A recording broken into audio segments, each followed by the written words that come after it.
Selamat sore Bapak Ibu saudara-saudara yang dikasihi Tuhan dan juga saudara-saudara yang mengikuti channel Belajar Firman Tuhan lewat Gereja Eleos Malang. Kita berjumpa lagi pada kesempatan sore hari ini. Sebelum kita mempelajari apa yang menjadi tema pembahasan kita pada sore hari ini, terlebih dahulu mari kita berdoa. Mari kita berdoa. Bapa di dalam sorga, Allah yang kami sembah di dalam Yesus Kristus Tuhan kami. Sekali lagi ucapan syukur kami naikkan kepadamu atas segala penyertaan-Mu kepada kami. Sepanjang hari ini Tuhan telah menolong memelihara kehidupan kami. Kami bersyukur untuk pimpinan penyertaan Tuhan kepada kami. Dan tiba di kesempatan ini kami mau belajar firman-Mu. Ya Tuhan, tolong kami untuk mengerti dan memahami apa yang perlu kami lakukan, apa yang kami perlu mengerti, sehingga di dalam apa yang telah kami pelajari pada kesempatan ini, senantiasa boleh menuntun hidup kami untuk melakukan apa yang Engkau kehendaki bagi kami. Terima kasih, kami serahkan waktu ini di dalam tangan pimpinan-Mu. Pakai hamba-Mu juga Tuhan di dalam mengajarkan apa yang Tuhan pesankan kepada kami. Terima kasih, di dalam nama Tuhan Yesus kami berdoa. Amin. Ya. Mari saudara-saudara yang dikasihi Tuhan, kita akan terus mencoba memahami apa yang Tuhan Yesus ajarkan kepada kita melalui khotbah di bukit. Dan pada saat ini kita akan membahas sebuah tema yang tentu ini bukan hal yang asing bagi kita, tetapi sesuatu yang memang rutin kita lakukan dalam kehidupan kita sehari-hari, yaitu doa. Maka yang menjadi tema kita pada sore hari ini yaitu doa yang dikenan oleh Allah. Mari kita membaca di dalam Matius pasal 6 ayat 5 sampai dengan ayat 8. Demikian firman Tuhan. Dan apabila kamu berdoa, janganlah berdoa seperti orang munafik. Mereka suka mengucapkan doanya dengan berdiri dalam rumah-rumah ibadat dan pada tikungan-tikungan jalan raya, supaya mereka dilihat orang. Aku berkata kepadamu, sesungguhnya mereka sudah mendapat upahnya. Tetapi jika engkau berdoa, masuklah ke dalam kamarmu, tutuplah pintu, dan berdoalah kepada Bapamu yang ada di tempat tersembunyi. Maka Bapamu yang melihat yang tersembunyi akan membalasnya kepadamu. Lagi pula dalam doamu itu janganlah kamu bertele-tele seperti kebiasaan orang yang tidak mengenal Allah. Mereka menyangka bahwa karena banyaknya kata-kata doanya akan dikabulkan. Jadi janganlah kamu seperti mereka, karena Bapamu mengetahui apa yang kamu perlukan sebelum kamu minta kepadanya. Ya, demikian firman Tuhan yang menjadi tema pembahasan kita Bapak Ibu dan Saudara. Ya, sekali lagi tema ini adalah doa yang dikenan oleh Allah. Ya. Lalu bagaimana doa yang dikenan oleh Allah itu? Tentu ketika doa yang dikenan oleh Allah, maka kita pasti percaya setiap doa yang akan kita panjatkan kepada Tuhan, kalau itu dikenan oleh Allah, maka Tuhan akan memberikan jawaban kepada kita. Ya. Doa adalah satu hal yang sangat penting dalam kehidupan kita, Bapak Ibu. Tentu pertanyaan mengapa doa itu sesuatu hal yang sangat penting. Mengapa kita perlu berdoa? Dan berapa kali dalam sehari kita harus berdoa? Bagaimana doa yang senantiasa bisa menyenangkan hati Tuhan? Maka terlebih dahulu sebelum kita melihat apa yang diajarkan oleh Tuhan Yesus tentang doa dan bagaimana doa yang dikenan oleh Allah, maka pertama-tama kita harus mengerti apa arti daripada doa itu. Ya. Kalau kita membuka Kamus Besar Bahasa Indonesia, Bapak, Ibu, dan Saudara, di mana definisi daripada doa dikatakan, doa yaitu permohonan. Ya. Di mana di dalam permohonan itu kita mengungkapkan, menyatakan harapan-harapan kepada Tuhan. Ya. Sesuatu hal yang kita inginkan terjadi. Sesuatu hal yang kita impikan dalam kehidupan ini. Itu sebuah harapan. Dalam doa yaitu permohonan itu di mana kita akan menunjukkan sebuah permintaan kepada Tuhan. Ya. Entah permintaan itu dalam kapasitas sesuatu hal yang besar atau sesuatu hal yang sekecil apapun dalam kehidupan kita. Doa itu adalah sebuah permohonan, di dalamnya terdapat yang namanya pujian kepada Tuhan. Jadi kalau kita perhatikan di situ ada 3 hal penting di dalam doa itu adalah harapan, permintaan, pujian kepada Tuhan. Jadi setiap orang di dalam doanya, maka mungkin ia perlu melihat seperti apa doa yang ditujukan kepada Tuhan. Kemudian di dalam ensiklopedia Alkitab atau Kamus Alkitab, doa itu adalah persekutuan dengan Tuhan. Ya. Jadi kalau di dalam KBBI tadi adalah sebuah permohonan, tetapi dalam Kamus Alkitab menunjukkan kepada kita bahwa doa itu adalah sebuah persekutuan dulu dengan Tuhan. Dan doa bukan hanya berisi harapan, permintaan, pujian, tetapi mencakup segala sikap atau segala tindakan kita. Ya. Jadi dia melihat doa itu adalah sesuatu hal yang lebih luas lagi.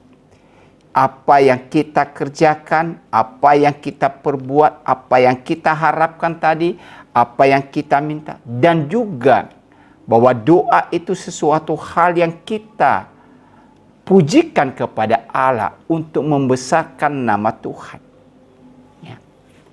Dan doa itu juga diungkapkan sebagai sebuah bentuk komunikasi kita dengan Tuhan. Ya. Sebagai tanda bahwa kita memiliki relasi dengan Tuhan, memiliki hubungan.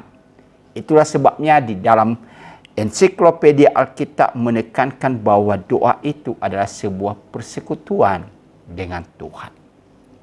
Ya. Dan memang ada beberapa pengertian-pengertian lain, Bapak, Ibu, dan Saudara. Definisi lain tentang doa.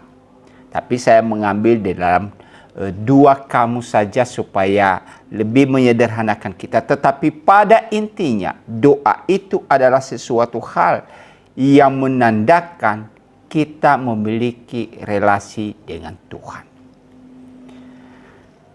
Lalu kalau kita sudah memahami tentang itu, pertanyaan kemudian, mengapa kita perlu berdoa? Bukankah kalau kita hanya membangun sebuah pertemanan, persahabatan, persekutuan, apakah itu tidak cukup bahwa kita memiliki hubungan yang dekat dengan Tuhan? Rajin beribadah, rajin persekutuan, rajin mengikuti kegiatan-kegiatan rohani. Apakah itu tidak menunjukkan bahwa kita adalah sesuatu hal yang telah memiliki relasi dengan Tuhan? Tentu hal-hal semacam ini benar Bapak Ibu dan Saudara. Tetapi mengapa kita perlu berdoa itu sebenarnya? Ya. Mari kita membaca di dalam Efesus 6 ayat 8. Sehingga setiap orang percaya memahami bahwa doa itu adalah sesuatu yang penting dalam hidupnya. Ya. Bukan sebuah hal kewajiban semata. Tetapi di dalam Efesus pasal 6 ayat 18, saya baca kepada kita. Dalam segala doa dan permohonan, berdoalah setiap waktu di dalam roh, dan berjaga-jagalah di dalam doamu itu dengan permohonan yang tak putus-putusnya untuk segala orang kudus. Ya. Jadi kalau kita memperhatikan di dalam ayat ini, maka itu sebuah nasihat yang diberikan kepada kita sebagai perlengkapan rohani. Dalam arti Bapak Ibu dan Saudara, doa itu adalah sesuatu hal yang wajib yang Tuhan kehendaki kepada kita. Makanya dikatakan tadi, berdoalah setiap waktu. Ya. Jadi ini tidak akan pernah dibatasi di mana kita harus berdoa, kapan kita harus berdoa, seperti apa sikap kita dalam berdoa. Tetapi dikatakan, berdoalah setiap waktu di dalam doamu. Ya. Ya, di dalam roh. Dan berjaga-jaga dalam doamu. Ya, berjaga-jaga di sini berarti ketika kita berdoa, bukan berarti kita bisa menyatakan sesuatu hal yang sebenarnya tidak diperkenan oleh Tuhan. Makanya dikatakan, diingatkan di sini, berjaga-jagalah di dalam doamu. Makanya itulah tema kita pada sore hari ini, seperti apa doa yang dikenan oleh Tuhan. Ya. Ya. Jadi mengapa kita perlu berdoa? Yang pertama, karena Tuhan menghendaki itu kepada kita. Yang kedua, kita perlu berdoa supaya kita semakin mengenal Allah dalam hidup ini. Ya. Tentu membaca firman Tuhan adalah sebuah sarana yang Tuhan pakai kita mengenal Tuhan. Ya. Tetapi doa juga adalah sebuah sarana yang Tuhan gunakan untuk kita semakin mengenal seperti apakah Tuhan itu dalam hidup kita. Karena di dalam doa kita akan menyampaikan permohonan harapan kita. Yang kadang-kadang ya, ketika kita menyampaikan harapan kita itu, maka mungkin jawabannya kita tidak mendapatkan. Ya, dari hal-hal demikian kita bisa tahu Allah itu seperti apa dalam kehidupan kita. Ketika kita berdoa kemudian Tuhan memberikan jawaban atas doa kita, maka di situ kita juga bisa memahami seperti apakah Tuhan itu. Oleh karena itu, semakin kita membangun persekutuan kita di dalam doa dengan Tuhan, maka menolong kita untuk semakin mengenal Allah itu dalam hidup kita. Selanjutnya dikatakan Bapak Ibu dan Saudara, mengapa kita perlu berdoa? Ya. Karena di dalam kehidupan kita di tengah-tengah dunia ini, maka kita sering menghadapi yang namanya cobaan dari iblis. Ya, ada beberapa ayat yang saya kemukakan di situ, tapi mari kita perhatikan di dalam Lukas pasal 22. Lukas pasal 22 ayatnya yang ke-31 sampai dengan ayat yang ke-32.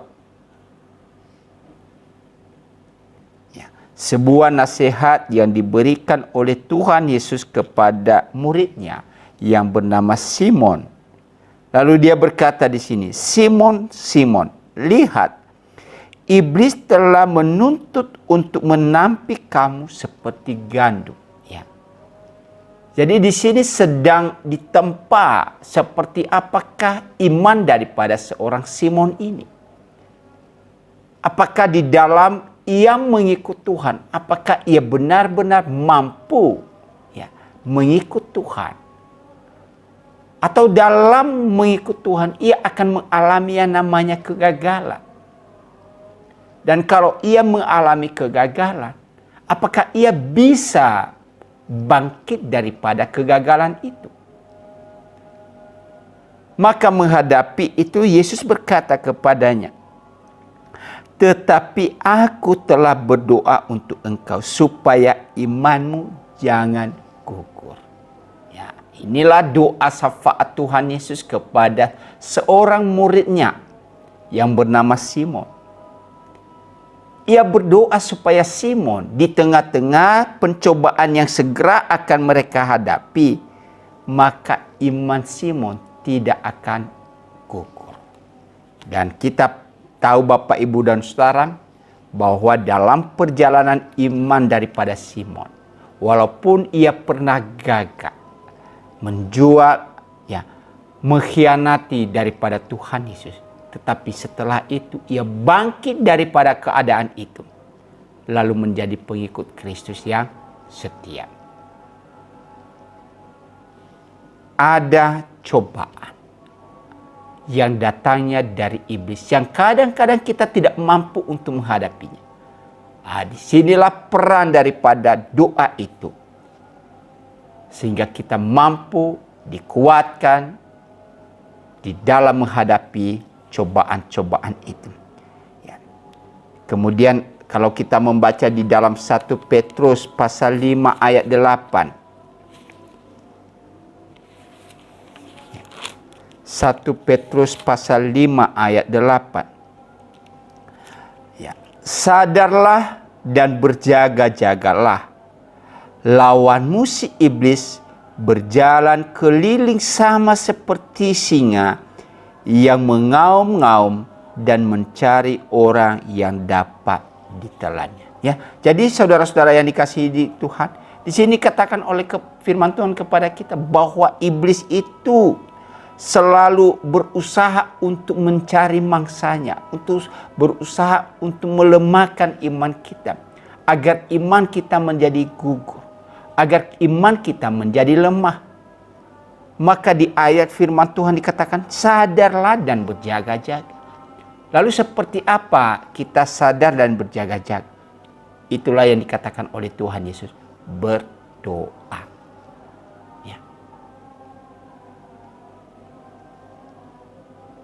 Selain itu, apalagi Bapak, Ibu, dan Saudara, kenapa kita perlu berdoa?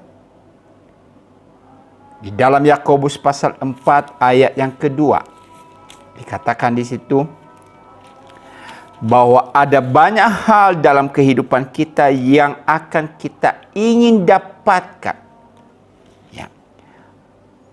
Yakobus 4 ayat 2, kan kamu mengingini sesuatu, tetapi kamu tidak memperolehnya. Lalu kamu membunuh, kamu iri hati, tetapi kamu tidak mencapai tujuanmu. Lalu kamu bertengkar dan kamu berkelahi.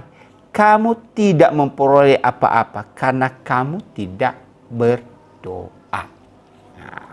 Jadi dalam hal ini, ayat firman Tuhan ini mengingatkan kepada kita penting berdoa. Kenapa? Karena ada sesuatu hal yang kita butuhkan dalam hidup ini. Ada kebutuhan-kebutuhan yang memang kita ingin dapatkan dalam hidup kita. Makanya Tuhan Yesus berkata di dalam melalui firman Tuhan, kamu tidak memperoleh apa-apa karena kamu tidak berdoa. Jadi untuk mendapatkan sesuatu yang dari Tuhan, Bapak, Ibu, dan Saudara, kita bekerja, tetapi kita juga memohon pertolongan daripada Tuhan lewat doa kita. Jadi doa itu untuk menunjukkan bahwa kita sedang membutuhkan sesuatu dalam hidup kita. Maka kalau kita memperhatikan ini Bapak Ibu dan Saudara, kita membutuhkan sesuatu dalam hidup kita. Maka sebenarnya doa itu sesuatu hal yang tidak pernah berhenti dalam hidup ini. Tidak ada satu hari pun terlewatkan untuk kita tidak berdoa. Kenapa? Ada banyak kebutuhan-kebutuhan yang kita perlukan dalam hidup ini. Ya, mungkin ada orang berkata, ya kebutuhan saya sudah terpenuhi dan dalam segala hal sudah ada. Tentu, apakah ia perlu berdoa? Perlu lagi. Kenapa? Karena tadi dikatakan sebelumnya apa? Ada banyak cobaan yang datang dari iblis. Ya. Walaupun di dalam segala kepenuhan kita, keberhasilan kita, bukan berarti kita mengabaikan yang namanya doa. Tetap harus berdoa. Itulah sebabnya berdoa itu menandakan atau menunjukkan ketidakberdayaan kita, kebergantungan kita kepada kuasa Tuhan. Doa menunjukkan bahwa memang kita menyadari bahwa kita itu adalah orang yang tidak memiliki kemampuan apa-apa. Bahwa kemampuan kita itu terbatas. Kekuatan kita terbatas. Ada banyak persoalan-persoalan yang kita hadapi dalam hidup ini yang kadang-kadang kita tidak mampu untuk menyingkapinya. Kita tidak mampu untuk bisa menyelesaikan. Nah, disinilah peran penting kita perlu berdoa. Karena kita bergantung sepenuhnya kepada kuasa Tuhan yang luar biasa itu. Ya. Lalu seperti apakah doa? Kalau tadi kita sudah memahami mengapa perlu berdoa. Lalu seperti apa doa yang dikenan Allah itu Bapak Ibu dan Saudara? Seperti apa yang diajarkan oleh Tuhan Yesus di dalam nasihatnya kepada murid-muridnya pada waktu itu. Ya. Di mana mereka memang selalu berdoa dan sering berdoa. Tetapi Tuhan Yesus menegur sikap doa-doa yang dilakukan atau dikerjakan pada zaman itu. Ya, di mana ia berkata, dan apabila kamu berdoa, janganlah berdoa seperti orang munafik. Ya. Jadi dalam hal ini kita bisa melihat nasihat Tuhan Yesus tentang sebuah doa. Ya, bahwa ada doa yang dipanjatkan, yang diperkenan oleh Tuhan. Atau doa yang benar. Tetapi ada juga doa yang dipanjatkan kepada Tuhan. Namun doa itu adalah sesuatu yang tidak berkenan kepada Tuhan. Tidak diperkenankan oleh Tuhan. Atau doa orang yang tidak benar. Ya. Lalu seperti apa doa orang yang tidak benar itu Bapak Ibu dan Saudara? Ya, doa orang yang tidak benar adalah doa yang keluar dari mulut tetapi tidak memberi makna apa-apa. Ya. Ya, tolong kita perhatikan ini ketika kita berdoa kepada Tuhan. Kita berdoa di dalam kelelahan kita. Kita berdoa di dalam segala apa yang kita ketidakberdayaan kita. Kita berdoa memohon sesuatu kepada Tuhan. Tetapi apa? Memang itu sesuatu yang kita ucapkan lewat daripada mulut kita. Tetapi sebenarnya tidak memberikan makna apa-apa. Ya. Sering saya sampaikan, ini hanya semacam pelaporan kita kepada Tuhan. Semacam sebuah kebiasaan saja.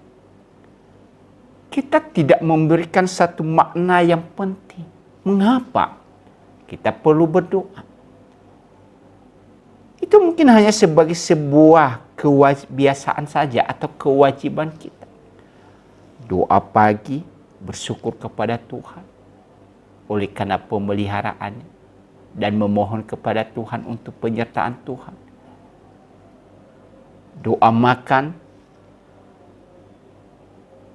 atau menjelang tidur kita berdoa memohon juga perlindungan. Tetapi itu adalah sesuatu hal yang merupakan rutinitas kebiasaan semata.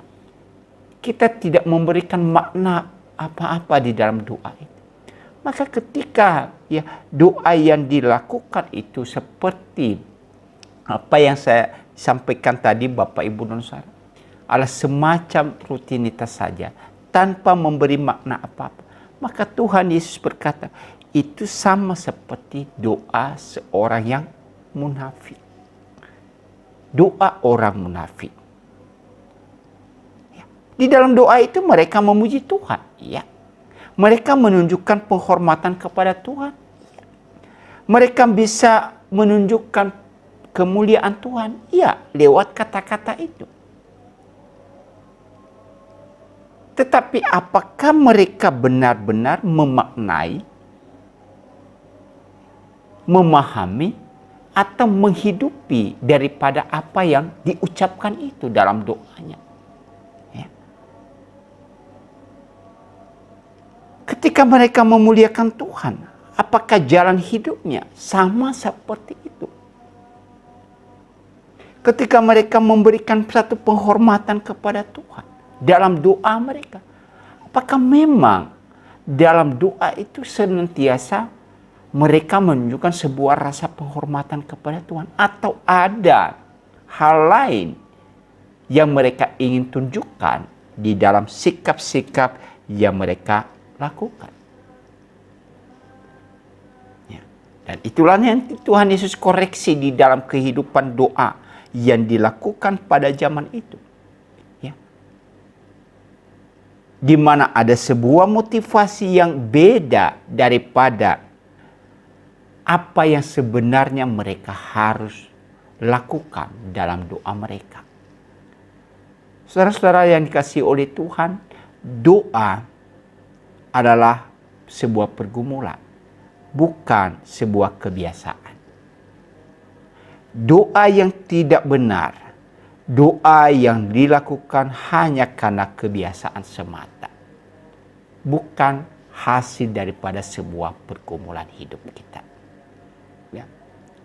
Bukan karena rasa syukur kita yang benar-benar kita nyatakan kepada Tuhan. Ya. Jadi Tuhan Yesus sangat menginginkan kepada kita Bapak Ibu dan Saudara, ya, sikap berdoa yang benar itu.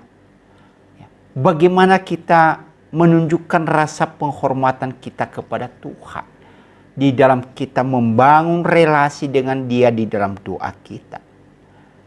Ya.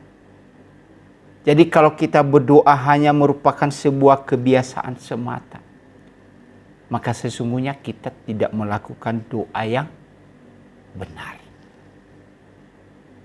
Tapi kita harus memberikan makna daripada doa itu. Bangun pagi kita berdoa, kita benar-benar merasakan apa? Bersyukur kepada Tuhan. Sepanjang malam Tuhan telah memelihara hidup kita.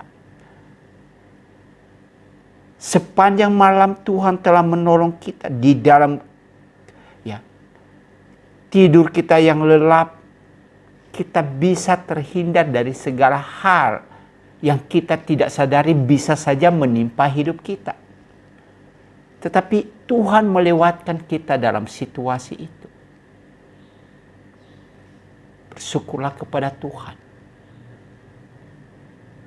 Bahkan di dalam menjalani hari-hari kita sepanjang hari itu, kita sadar bahwa kita tidak berdaya. Kita tidak memiliki kemampuan. Ada banyak cobaan yang akan kita alami. Dan disitulah kita memohon penguatan daripada Tuhan, pertolongan daripada Tuhan, pimpinan daripada Tuhan, agar kita mampu diberikan kekuatan iman, menjalani hari-hari itu dengan sebaik-baiknya. Itu adalah sebuah pergumulan. Ketika kita bisa memaknai itu Bapak Ibu dan Saudara, maka kita akan lakukan doa itu dengan penuh keseriusan dalam hidup kita. Dengan penuh kesungguhan. Malam menjelang tidur kita bersyukur karena pemeliharaan Tuhan yang kita dapatkan. kita boleh melewati hari itu dengan sebaik-baiknya. Sekalipun ada banyak hal yang telah kita alami, suka, duka, dan lain sebagainya. Ya. Tetapi kita bersyukur karena hari itu Tuhan telah memampukan kita, menolong kita, memberikan penguatan kepada kita. Maka kita bersyukur untuk anugerah Tuhan itu. Itu adalah karena hasil daripada sebuah pergumulan hidup. Bukan karena kebiasaan. Tapi doa yang tidak benar adalah sesuatu hal yang diungkapkan, dilakukan hanya karena sebuah kebiasaan. Yesus menegur sikap orang-orang yang melakukan doa seperti ini. Ya, kalau kita perhatikan lagi sekali lagi di dalam apa yang dilakukan oleh orang-orang pada zaman itu yang menyatakan dan melakukan doa mereka. Ya. Maka Tuhan ingatkan, Tuhan nasihati mereka. Ya. Kita baca kembali ayat 5 dan ayat 6. Dan apabila kamu berdoa, janganlah berdoa seperti orang munafik. Mereka suka mengucapkan doanya dengan berdiri dalam rumah-rumah ibadat dan pada tikungan-tikungan jalan raya supaya mereka dilihat orang. Aku berkata kepadamu, sesungguhnya mereka sudah mendapat upahnya. Tetapi jika engkau berdoa, masuklah ke dalam kamarmu, tutuplah pintu dan berdoalah kepada Bapamu yang ada di tempat tersembunyi. Maka Bapamu yang melihat yang tersembunyi akan membalasnya kepadamu. Ya. Kita perhatikan di sini Bapak Ibu Saudara, apakah salah apabila seorang berdoa dan berdiri dalam rumah ibadah? Tidak. Apakah salah misalkan kita sebagai umat Tuhan kemudian kita berdoa lalu di dalam rumah ibadah kita berdiri dengan banyak orang di situ, kita berdoa kepada Tuhan. Apakah itu salah? Tidak. Apakah salah misalkan ketika kita berdoa di sebuah tempat, ya taruhlah dikatakan di sini adalah tikungan jalan raya, kita berdoa di situ, memohon sesuatu kepada Tuhan. Apakah itu keliru? Tidak sebenarnya. Tetapi kelirunya di sini apa yang Tuhan nyatakan? Supaya, ya, perhatikan kalimat terakhir di dalam ayat 5 itu. Supaya mereka dilihat orang. Ya. Ada sebuah keinginan agar kemuliaan mereka dapatkan, pujian mereka dapatkan, sebuah kemuliaan yang sia-sia. Jadi Tuhan Yesus menyatakan bahwa ada kesalahan-kesalahan ketika kita berdoa, yaitu apabila kita menginginkan kemuliaan yang sia-sia. Kita tidak boleh berasa bangga dan menginginkan kemuliaan itu. Kita menjalankan ritual ibadah kita demi mendapatkan pujian, demi mendapatkan keuntungan dari orang lain. Ya. Jadi di sini perbedaannya kita lihat tadi. Yesus menegur mereka. Oleh karena apa? Motivasi mereka yang keliru. Apakah ada sebuah jaminan bahwa ketika orang berdoa di dalam kamar dengan pintu tertutup, maka doanya juga diperkenan oleh Tuhan? Tadi sudah saya sampaikan Bapak Ibu dan Saudara. Kalau hal itu kita lakukan hanya menunjukkan sebuah kebiasaan semata, maka itu adalah sesuatu hal yang juga tidak diperkenan oleh Tuhan. Ya. Tuhan Yesus sebenarnya bukan mempersoalkan mereka berdoa di tempat tersembunyi atau di tempat yang terbuka. Tapi yang dipersoalkan oleh Tuhan Yesus di sini adalah motivasi apa yang ada pada diri mereka. Apakah di dalam doa yang mereka lakukan itu, kebiasaan doa yang mereka lakukan itu, apakah hanya untuk mendapatkan pujian dari orang, untuk mendapatkan keuntungan dari orang, atau memang kita sedang membangun sebuah hubungan yang sangat intim dengan Tuhan. Dan ketika kita membangun hubungan yang sangat intim dengan Tuhan, agar konsentrasi kita benar-benar baik adanya, agar kita benar-benar bisa sepenuhnya dengan sungguh-sungguh kita bisa berelasi dengan Tuhan dengan baik dalam doa. Itulah sebabnya Tuhan berkata, berdoalah di tempat yang tersembunyi. Ya. Tuhan Yesus sering menunjukkan kepada murid-muridnya ketika ia berdoa di Taman Getsemani, di sebuah tempat yang jauh daripada keramaian. Bukan berarti tempat ibadah, sinagog atau tempat-tempat bait Allah itu tidak Tuhan Yesus gunakan untuk berdoa. Bisa. Tetapi ketika ia ingin mencoba membangun sebuah relasi yang intim dengan Bapanya, dia ingin membutuhkan sebuah kedamaian, ketenangan. Itulah sebabnya ia menggunakan tempat-tempat yang tersembunyi itu. Sekali lagi, ini bukan persoalan tempatnya di mana, waktunya kapan, tetapi bagaimana kita di dalam motivasi kita berdoa kepada Tuhan. Apakah doa yang kita lakukan itu didasari dengan motivasi yang benar atau motivasi yang salah? Di ayat-ayat Alkitab kita juga perhatikan ya, pemimpin-pemimpin umat Tuhan bangsa Israel juga pernah berdoa di tempat yang terbuka. Elia di hadapan para nabi Baal, dia berdoa di hadapan Tuhan. Itu tempat yang terbuka. Ia berdoa. Tetapi Tuhan menjawab dia. Kenapa? Karena motivasinya adalah memuliakan Tuhan. Bagaimana Tuhan dipermuliakan di hadapan nabi-nabi Baal. Demikian yang lain, Musa juga melakukan hal yang sama. Jadi sekali lagi untuk memahami apa yang Tuhan Yesus katakan di sini, ya, ini tidak bicara tentang apakah kita berdoa di kamar, di tempat terbuka, atau di lapangan, di tikungan jalan dan lain sebagainya. Tetapi bagaimana motivasi kita di dalam berdoa. Seandainya kita sekarang ini Bapak Ibu dan Saudara kemudian kita mau berdoa di lapangan atau di tikungan jalan, apa yang menjadi dasar kita? Oh, kita membangun hubungan dengan Tuhan.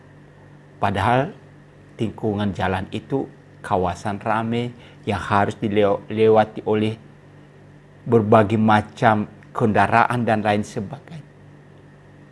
Apakah kita bisa melakukan doa kita dengan sebaik-baiknya, dengan khusyuk, dengan begitu intim? Tentu tidak.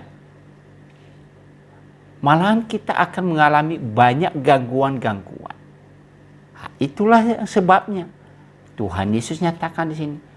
Karena hal-hal itu menyebabkan kita tidak bisa membangun sebuah hubungan yang intim dengan Tuhan. Maka Tuhan berkata, datanglah kepada Tuhan di tempat yang tersembunyi.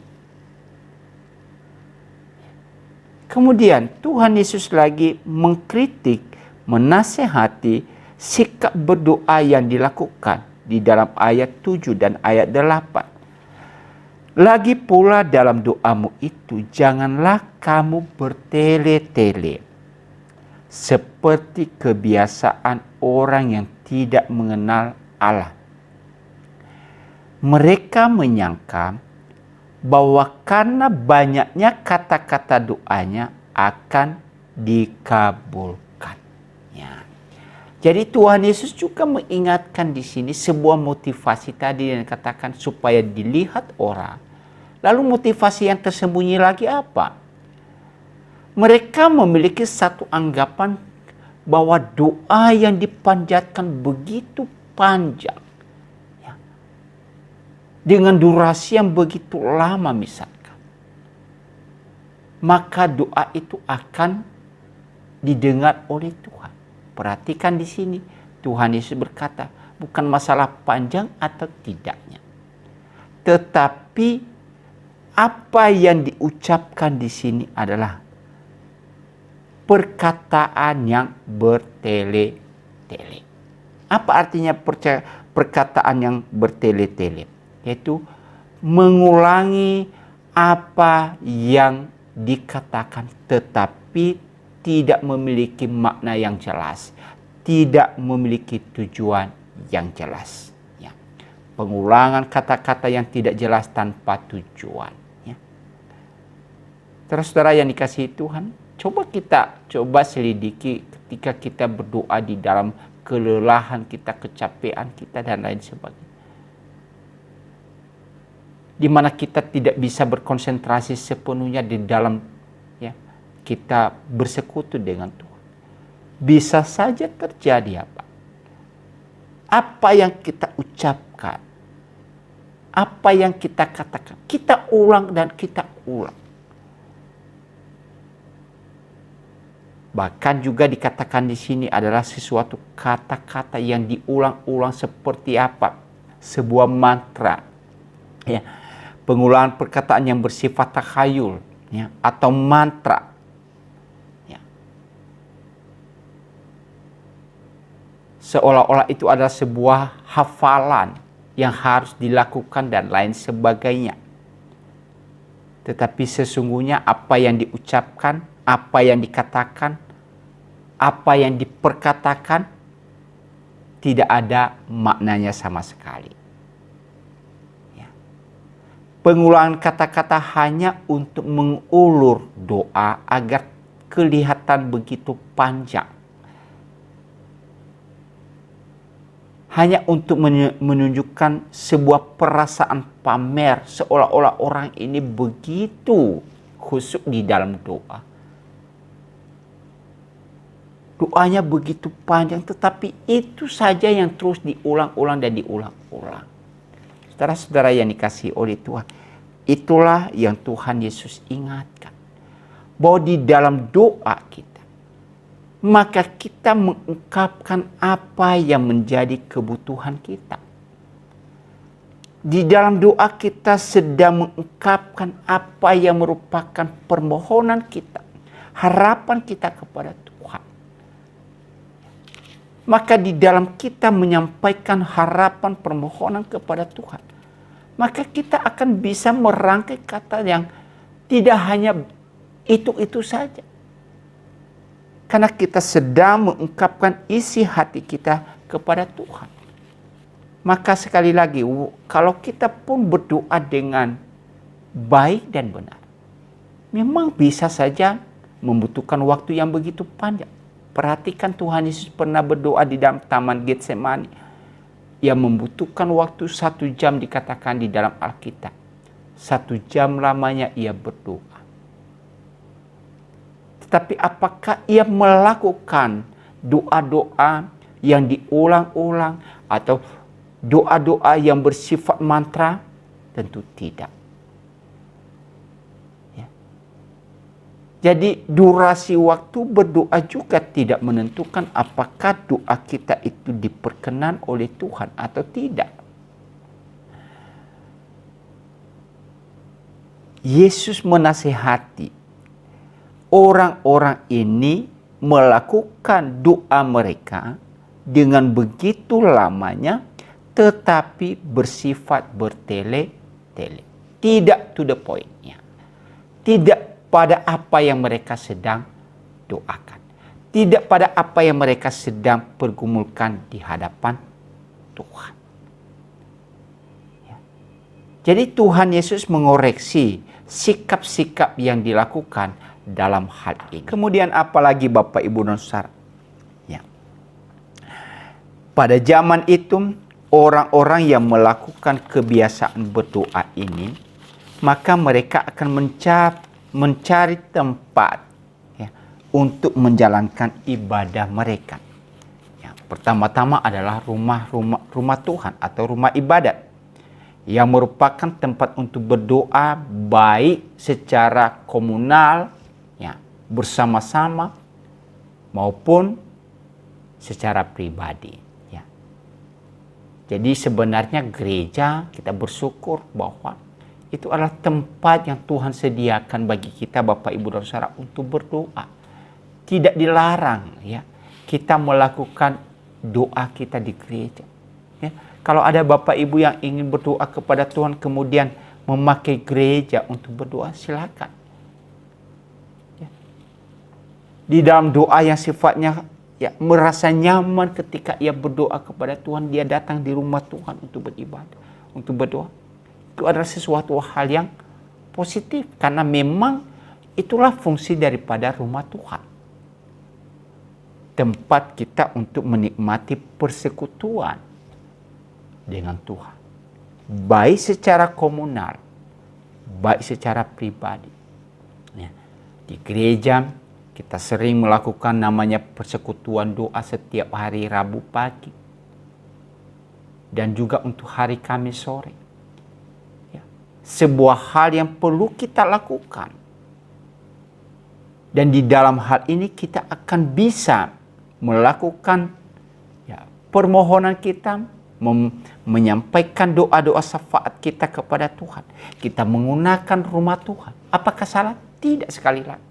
Tetapi kita menggunakan itu dengan sesuatu hal yang positif. Motivasi kita yang benar.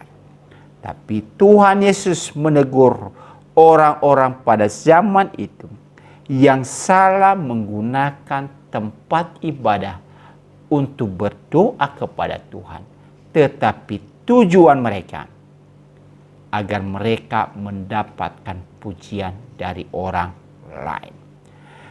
Mereka berpura-pura menghormati tempat jemaat beribadah, tetapi maksud mereka hanya mencari kehormatan bagi diri mereka sendiri.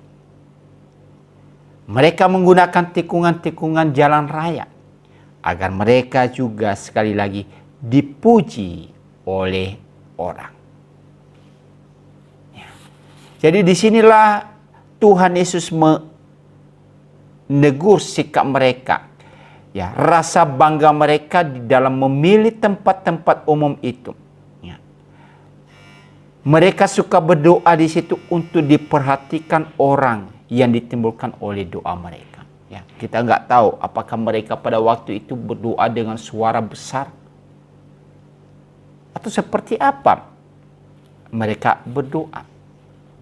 Tapi satu contoh yang diungkapkan oleh Tuhan Yesus kepada kita, ketika ada seorang Farisi berdoa dan ada seorang pemungut cukai yang berdoa, lalu orang Farisi itu berdoa dengan suara yang besar, lalu menepuk-nepuk dadanya, lalu membanggakan apa yang ia lakukan. Kemudian di dalam doanya juga menghina tentang pemungut cukai. Ya, kita bisa perhatikan di sini di dalam doa seperti itu saja memiliki suatu motivasi yang keliru. Dia ingin menunjukkan siapakah dirinya, membanggakan tentang keberhasilannya, membanggakan tentang dirinya seorang Farisi yang begitu taat pada perintah, pada hukum Taurat. Tetapi di dalam doa itu ia mencela orang lain. Saudara-saudara yang dikasihi Tuhan, di sini kita melihat motivasi dalam doa itu sudah salah. Maka Tuhan Yesus begitu menegur sikap semacam ini. Mereka menggunakan tempat-tempat itu bukan hanya untuk diperhatikan, tetapi juga agar mereka dilihat, dikagumi, dipuji oleh orang. Bukan supaya mereka diterima oleh Tuhan. Ya. Satu hal yang berbeda sekali. Doa adalah kita datang kepada Tuhan. Menyerahkan hidup kita kepada Tuhan untuk diterima oleh Tuhan. Kepasrahan kita kepada Tuhan. Agar kita bisa menikmati anugerah Tuhan yang luar biasa dalam kehidupan ini. Tetapi justru mereka melakukan itu bukan untuk diterima oleh Tuhan, bukan untuk bisa menyenangkan hati Tuhan, tetapi agar mereka bisa dipuji, dikagumi oleh orang lain. Kemudian kebiasaan yang mereka lakukan yaitu adalah sikap tubuh mereka dalam berdoa. Mereka berdoa sambil berdiri. Coba kita baca di dalam Markus. Markus pasal 11 ayat yang ke-25.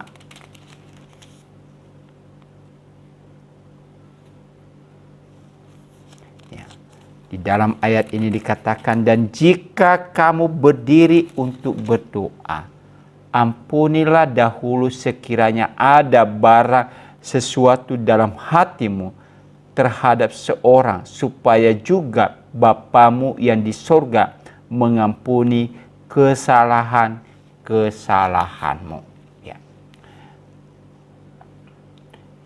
Jadi ada satu hal yang merupakan kebiasaan yang mereka lakukan pada zaman itu ketika mereka berdoa, itu adalah mereka harus berdiri. Tetapi rasa sikap ini sebenarnya bukan salah juga, Bapak, Ibu, dan Saudara. Apakah salah kita berdoa untuk waktu berdiri? Tidak. Tetapi sekali lagi, bahwa ini mereka lakukan hanya dengan tujuan untuk menunjukkan rasa bangga mereka, rasa percaya diri mereka. Agar kelihatan dan terkesan bahwa mereka sedang melakukan kewajiban agama mereka. Kalau kita tadi membaca di dalam Markus 11 ayat 25, Tuhan Yesus berkata, sebelum engkau melakukan kewajiban agamamu itu, maka terlebih dahulu kamu harus berdamai dengan orang lain. Sia-sia kamu melakukan doa. Kamu datang kepada Tuhan, memohon berkat Tuhan, memohon pimpinan Tuhan, memohon anugerah Tuhan. Tetapi hatimu masih diliputi dengan apa? Kebencian. Hatimu masih diliputi dengan ketidaksukaan terhadap sesamamu. Hatimu masih belum ada namanya pengampunan bagi orang lain. Tuhan Yesus ingatkan, ketika engkau beribadah kepada Tuhan, maka sucikanlah hatimu, bersihkanlah hidupmu.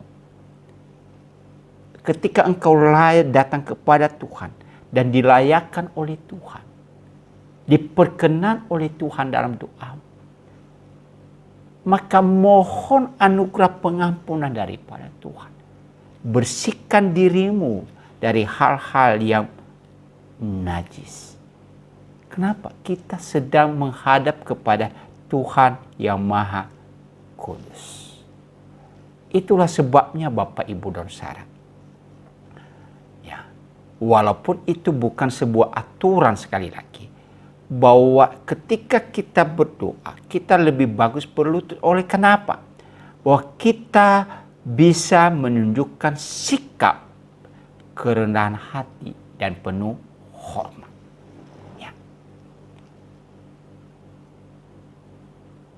Berlutut disimbolkan sebagai seseorang yang sedang menunjukkan rasa kerendahan hatinya dan juga rasa hormatnya kepada orang lain.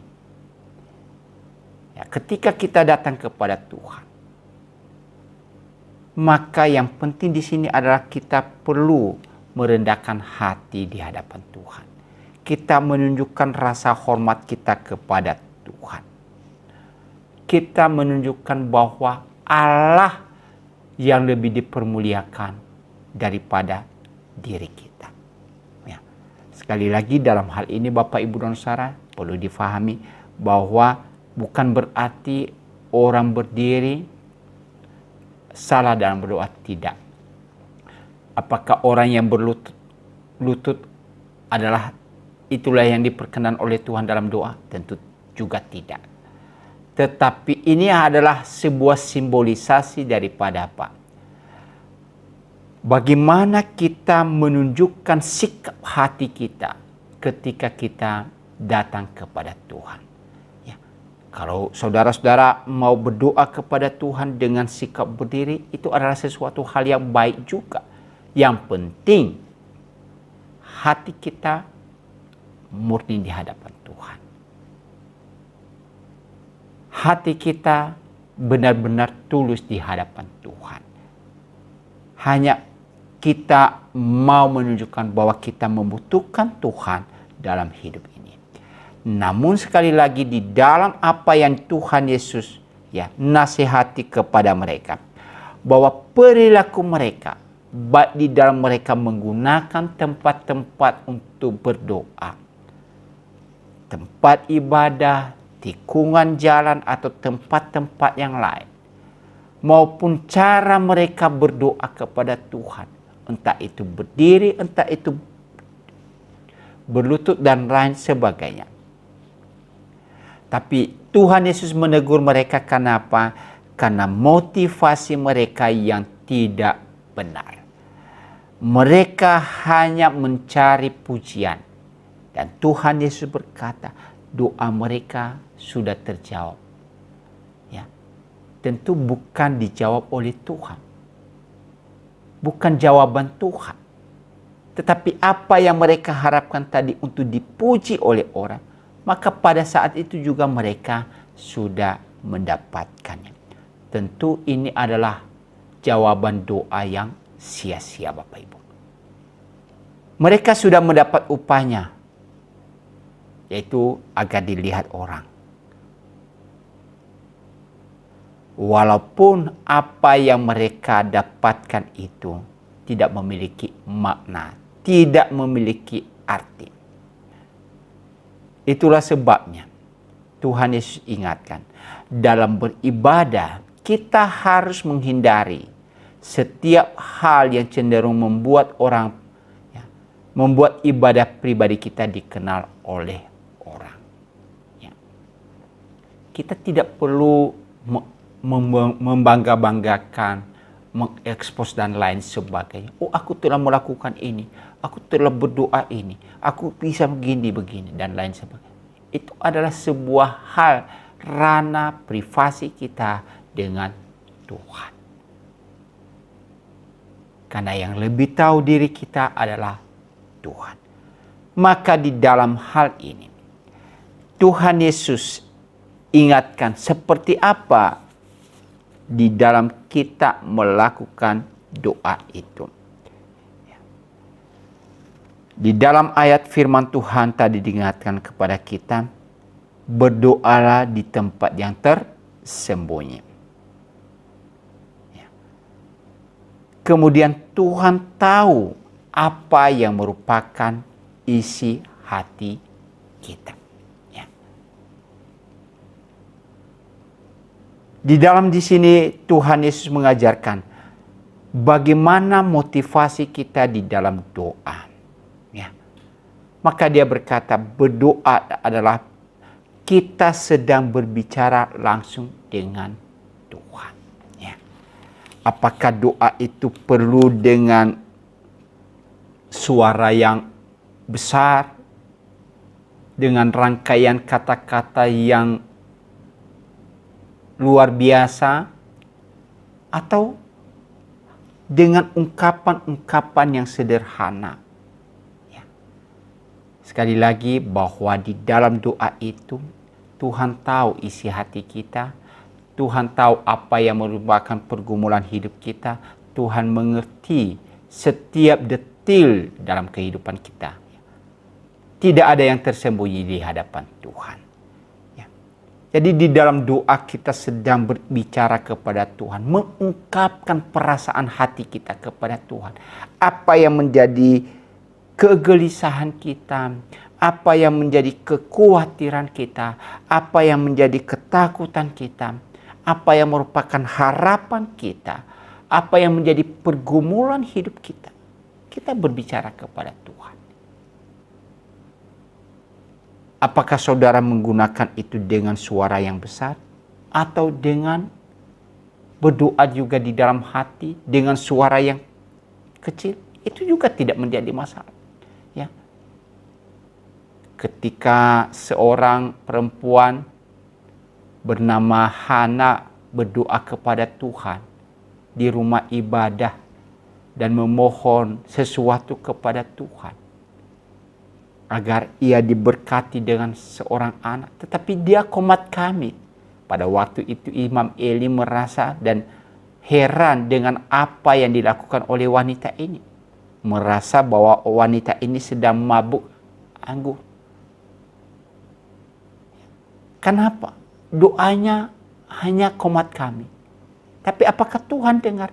Tuhan begitu mendengar. Bahkan Tuhan menjawab dia dengan kehadiran seorang nabi yang bernama Samuel. Tuhan mendengar doa kalau kita panjatkan itu dengan penuh kesungguhan hati kita, ya. Karena kita sedang berbicara langsung dengan Tuhan. Lalu doa seperti apa yang diperkenan oleh Tuhan? Doa yang diperkenan oleh Tuhan adalah di mana kita memberikan pengakuan dan penerimaan pribadi kita kepada apa yang Tuhan kehendaki. Ya. Kita baca di dalam Yohanes 14 ayat 7. Yohanes 14 ayat yang ke-7. Di dalam ayat ini dikatakan, sekiranya kamu mengenal aku, pasti kamu juga mengenal Bapakku. Sekarang ini kamu mengenal dia dan kamu telah melihat dia. Ya. Apa makna ayat ini Bapak Ibu dan Saudara? Melihat siapakah Yesus, mengenal Yesus, dan menerima apa yang Tuhan Yesus nyatakan kepada kita. Pengakuan kita dan penerimaan kita kepada apa yang Tuhan kehendaki adalah sesuatu hal yang Tuhan nyatakan dan tekankan kepada kita. Kadang kita berdoa kepada Tuhan, namun jawaban kita atau jawaban yang kita terima tidak seperti apa yang kita inginkan. Tapi itulah yang Tuhan kehendaki bagi kita. Salah satu contoh kepada kita yang kita baca di dalam pergumulan Tuhan Yesus di Taman Getsemani. Ia memohon kepada Bapaknya agar ia dilepaskan daripada minum cawan anggur. Itu sebuah permohonan. Tetapi apakah Tuhan Yesus dilepaskan daripada cawan itu? Tidak sama sekali.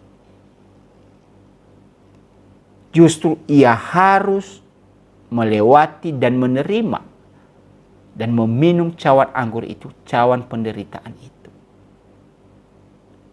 Ia taat, ia mau menerima kehendak Allah dalam hidupnya. Itulah sebabnya pemuliaan terus ia alami dalam hidupnya. Yesus berkata, jangan kehendakku terjadi, tapi biarlah kehendakmu yang terjadi. Jadi Bapak Ibu dan Saudara yang dikasihi Tuhan, di dalam doa kita, memang kita memohon sesuatu kepada Tuhan. Tetapi ingat bahwa jawaban doa yang terbaik berasal dari Tuhan. Ya. Secara pribadi ada banyak juga pergumulan-pergumulan dalam hidup saya Bapak Ibu dan Saudara. Ya. Tetapi saya percaya bahwa apa yang Tuhan berikan adalah sesuatu yang terbaik. Walaupun itu kadang-kadang tidak seperti apa yang saya harapkan. Tetapi ketika Tuhan memberikan seperti ini, maka saya yakin dan percaya itu adalah jawaban Tuhan yang terbaik. Saya harus bisa menerimanya itu. Saya harus bisa mensyukuri untuk apa yang Tuhan berikan itu.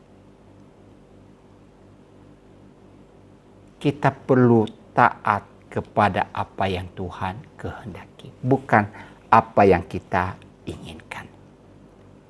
Kemudian bahwa doa yang diperkenan oleh Tuhan, maka doa itu hanya ada ketika kita memiliki dan berada dalam hubungan perjanjian dengan Tuhan, yaitu lewat iman kita kepada Kristus Yesus. Tadi sudah kita baca, sekiranya kamu mengenal aku, pasti kamu juga mengenal Dia. Sekarang kamu mengenal Dia dan kamu telah melihat. Yesus menyatakan sesuatu hal yang sangat dekat antara dirinya dengan Bapa. Itulah sebabnya di dalam doa-doa kita sebagai orang percaya, maka kita harus menaikkan doa permohonan kita itu di dalam Kristus Yesus. Kenapa? Yesus itu adalah imam besar bagi kita, sebagai penghubung antara Allah dengan kita. Orang Kristen dalam doanya, maka ia menaikkan doa itu di dalam Kristus Yesus. Kenapa dalam Kristus Yesus? Karena Yesus Kristus adalah imam besar bagi kita. Nanti bisa dibaca di dalam Yohanes 14 dan ayat-ayat yang lain Bapak Ibu dan Saudara. Imam adalah sebuah jabatan dalam perjanjian lama yang menghubungkan antara umat Allah dengan Tuhan. Dan Yesus telah mengambil bagian di dalam hal ini. Ketika ia berkorban bagi kita, ia telah menjadikan dirinya sebagai apa? Ia membangun sebuah hubungan antara kita umat manusia yang berdosa ini tetapi diselamatkan oleh Tuhan dengan Allah Bapa yang Maha Kuasa Kudus itu. Itulah sebabnya orang percaya dalam doa-doanya senantiasa dipanjatkan lewat Yesus Kristus. Lalu kalau kita bertanya Bapak Ibu dan Saudara, kalau demikian, bagaimana saya berdoa yang benar itu? Bagaimana doa yang diperkenan oleh Tuhan? Ingat sekali lagi bahwa ketika kita ada dalam hubungan perjanjian dengan Tuhan, maka Roh Kudus itu telah diberikan kepada kita. Itulah sebabnya orang percaya yang berdoa itu bukan karena keinginan dirinya, tetapi semata-mata hanya karena karya Roh Kudus yang ada dalam diri kita. Mari kita baca di dalam Yudas pasal pertama, dan memang itu cuma satu ayat, satu pasal Bapak Ibu dan Saudara. Yudas pasal 1 ayat yang ke-20. Akan tetapi kamu, saudara-saudaraku yang kekasih, bangunlah dirimu sendiri di atas dasar imanmu yang paling suci dan berdoalah dalam Roh Kudus. Ya, berdoalah dalam Roh Kudus. Tadi saya katakan bahwa berdoa di dalam Yesus Kristus.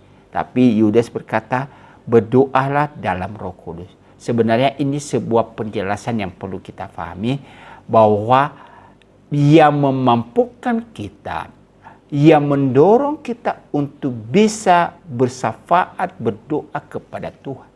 Itu semata-mata pekerjaan Roh Kudus yang ada dalam diri kita. Dan sejak kita ada di dalam Kristus Yesus, dalam iman kepada Dia, maka Roh Kudus itu telah ada pada diri kita. Dan Ia terus berkarya Ia terus berbicara kepada kita untuk terus membangun relasi kita dengan Tuhan. Itulah sebabnya kita tidak boleh mendiamkan peran daripada Roh Kudus itu untuk terus mendorong kita di dalam membangun relasi dengan Tuhan. Ya.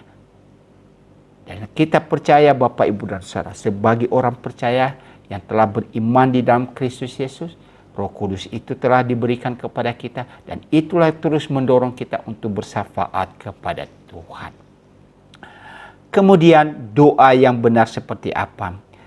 Doa yang bersifat sederhana, seperti apa yang kita inginkan, apa yang kita alami, apa yang kita harapkan, itulah kita yang nyatakan kepada Tuhan.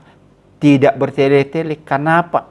Bukan sebuah pertunjukan, tetapi sebuah perjumpaan hati dengan hati, di mana kita membuka hidup kita apa adanya di hadapan Tuhan. Yesus tadi berkata, ketika engkau berdoa di tempat yang tersembunyi, Tuhan sudah tahu apa yang terbaik. Ia sudah tahu. Tetapi di dalam kita membangun relasi kita kepada Dia, maka Dia menginginkan agar kita membuka hidup kita apa adanya. Jadi sesuatu hal yang penuh dengan ketulusan. Sesuatu hal yang penuh dengan kerendahan hati. Karena di dalam Yesus menghendaki kita berdoa, ada kerendahan hati, ada ketulusan hati, ada ketaatan pada kehendak Tuhan, bukan kepura-puraan, dan juga didasari dengan motivasi yang benar. Oleh karena itu Bapak, Ibu, dan Saudara, mari kita di dalam kita memohon sesuatu kepada Tuhan dalam doa kita. Tentu kita coba perhatikan, apakah ketika kita membangun relasi dengan Tuhan selama ini, dalam doa-doa kita, apakah itu adalah sesuatu hal yang memang sebuah hasil pergumulan kita, atau sesuatu hal yang memang kebiasaan kita semata. Dan kalau kebiasaan Bapak, Ibu, dan Saudara, saatnya kita harus mengubah sikap seperti itu. Doa adalah sebuah pergumulan di hadapan Tuhan. Dan di dalam pergumulan itu kita membuka hidup kita apa adanya. Kita mau datang kepada Dia dengan penuh kerendahan hati. Kita mau datang kepada Dia dengan ketulusan hati, dengan penuh ketaatan di hadapannya. Maka Tuhan akan memperkenankan doa-doa yang kita sampaikan di hadapannya. Kiranya Tuhan memberkati kita semua. Dan untuk selanjutnya nanti di minggu yang akan datang, kita coba memahami ajaran Tuhan Yesus tentang doa, yaitu doa Bapa kami. Mari kita masuk dalam doa. Terima kasih Bapa di surga. Kami boleh belajar melalui firman-Mu pada sore hari ini. Bagaimana kami harus berdoa dan apa yang memotivasi kami berdoa kepadamu.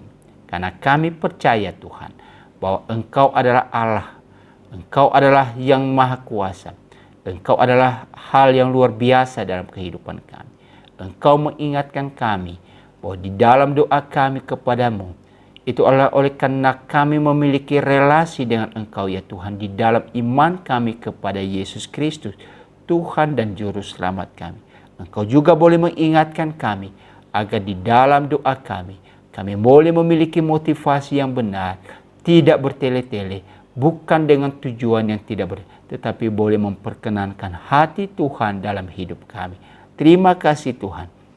Berkati seluruh sidang jemaat-Mu yang telah mengikuti pembelajaran pada kesempatan ini. Dan pakai hamba-Mu juga Tuhan menjadi alat-Mu di dalam menyampaikan apa yang Tuhan kehendaki kepada kami. Terima kasih Tuhan Yesus. Jauhkan kami dari segala pencobaan. Dan biarlah hidup kami tetap ada di dalam tangan pimpinan-Mu. Dalam nama Tuhan Yesus kami telah berdoa. Amin. Ya. Terima kasih Bapak Ibu jemaat yang dikasihi Tuhan. Apa yang telah kita pelajari pada sore hari ini kiranya menjadi berkat bagi kita. Sampai bertemu di minggu yang akan datang. Tuhan berkati.